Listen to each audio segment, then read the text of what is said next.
To Zimbabwe, where the Power Authority is introducing 10 hours of power cuts in some suburbs. It's blaming low rainfall for reducing power supply, saying the situation could get worse. Zimbabwe's demand for power is outstripping supply.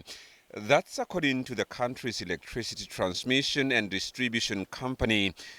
The Energy Authority says daily power cuts will run from 5 a.m. to 10 a.m. and again from 5 p.m. to 10 p.m. It blames the problem on lower water levels and aging equipment at the Karibo hydropower station. The authority spokesperson Fulad Gwasira says the power cuts are preventing the country from plunging into total darkness. Meanwhile, many are worried that the power cuts could hit the mining sector. Mining contributes more than 2/3 to Zimbabwe's export earnings. For more on this story, we're now joined via Skype by Japhet Moyo, Secretary General of the Zimbabwe Congress of Trade Unions. Mr. Moyo, good evening and thank you so much for joining us on the Globe. Now let's talk about the impact. This is basically 10 hours of load shedding in a country that is going through an economic downturn. Thank you very much for having me. Of course, the country has been in a crisis for some time, and this crisis keeps on coming again. We have seen this over a period of the past 10 years. Unfortunately, we have not found a solution to this crisis, and it's costing business, it's costing jobs, it's costing lives. People spend many hours in the queues looking for petrol to run their generators, to run their businesses. Probably you can hear the background noise in my house here. I've been trying to put electricity through a generator for the past 6 hours. So it's a hell, and people are going through very difficulties, and the small businesses are just collapsing. Now, Mr. Moyo, you're one of the lucky ones who even have a generator to be able to get some sort of electricity or power running at your property. What about the laymen, the people on the streets of Zimbabwe, the people in their homes who are not privileged enough to have a generator to run the power in their properties? That's what I earlier indicated, that the lucky ones that probably are better off, but still they have to challenge to look for fuel, which is a scarce commodity. But businesses are losing money.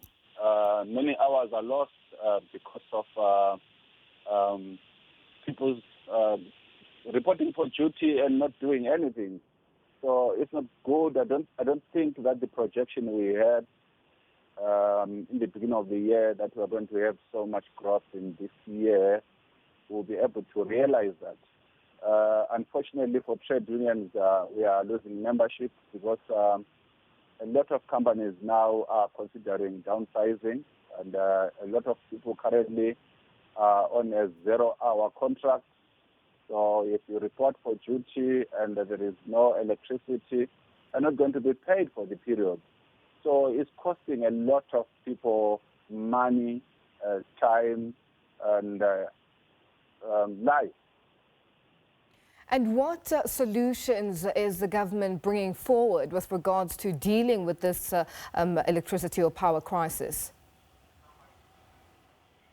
From where we are seated, we don't believe that this government does have a solution, because we have been going through this for some time.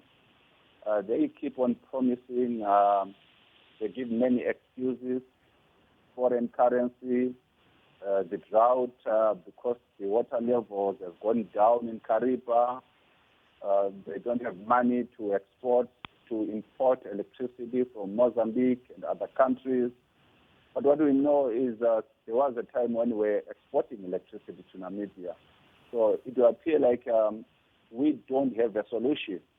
the authorities don't have a solution because this has been happening for the past 10 years. So it keeps on coming and we don't have a permanent solution. Unfortunately, it costs business money. Now, in terms of the country, the last time they experienced you experienced such blackouts was in 2016. How was that resolved? And looking back, is there a possibility that they can use the same solutions that were used in 2016 for this particular crisis? What we are told is that probably last time that the government raided people's accounts. The foreign currency which they managed to access to purchase electricity, fuel, import these other important commodities, they were stealing it from people's accounts. I don't think that people do have now, or in our formal system, do we have enough foreign currency for government to lay their hands. Probably that's the reason why this issue probably is taking time. And we were exporting, and we do have drought now. We're not sure whether our tobacco is able to realize enough foreign currency for the country to export electricity. So the challenge is, do we have the money, like what we did last time when we stole from people's accounts? Probably we don't have it at this moment. Now, Mr. Moyo, just also going back in the past, mining companies ended up resorting to directly importing from neighboring countries like Mozambique and South Africa, just to mention a few. And now with those particular countries also facing their own challenges with electricity or power supply, what's going to happen now going forward? Do you think mining houses will look at other countries to sort of ensure that their businesses continue running and there is money coming into the country? We wait and see whether that is going to happen. It's about the money. Do they have the money to import electricity from DRC Congo or Cabora Bassa in Mozambique? If they do have the money, would they be able to borrow the state to be able to import the electricity? We are not sure about that. So if these other countries are also having a similar challenge, what it means is we are going to have a regional challenge. We are going to have a problem in the region if we are not able to access electricity from our neighbors. So we wait and see whether companies will be able to dip in their pockets and be able to borrow the state. But the state itself, I think it is broke. They are not able to realize enough money from any exports.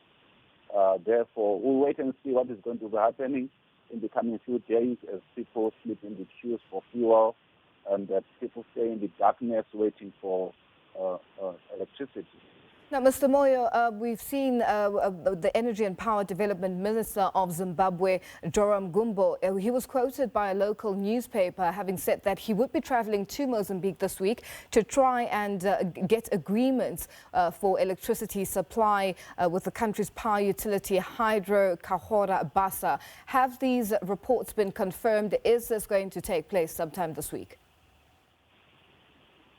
Unfortunately, our experience is that over the years when we have a crisis, the state misrepresents facts, they lie to the nation. What we are getting from the mainstream media might not be correct. So we will wait and see whether we'll be able to get electricity in the coming few days. But we cannot rely on what the minister says. The majority of Zimbabweans are aware that when we have a crisis, the state will always promise that we will have the issue resolved within hours, within days, within months. But it has been years. So we are not sure whether really they will be able to strike a deal with the Mozambicans. But what we know is that the Mozambicans also want money. And if we have the money, I don't think anyone is prepared to borrow Zimbabwean money anymore because we do have a history of not paying our debt. So we wait and see whether they'll be able to strike a deal in the coming few days or weeks. Mr. Moyo, thank you so much for joining us. We'll leave it there for now. That was Japhet Moyo, Secretary General of the Zimbabwe Congress of Trade Unions, joining us via Skype this evening. Time now for a quick break. More news when we return on The Globe.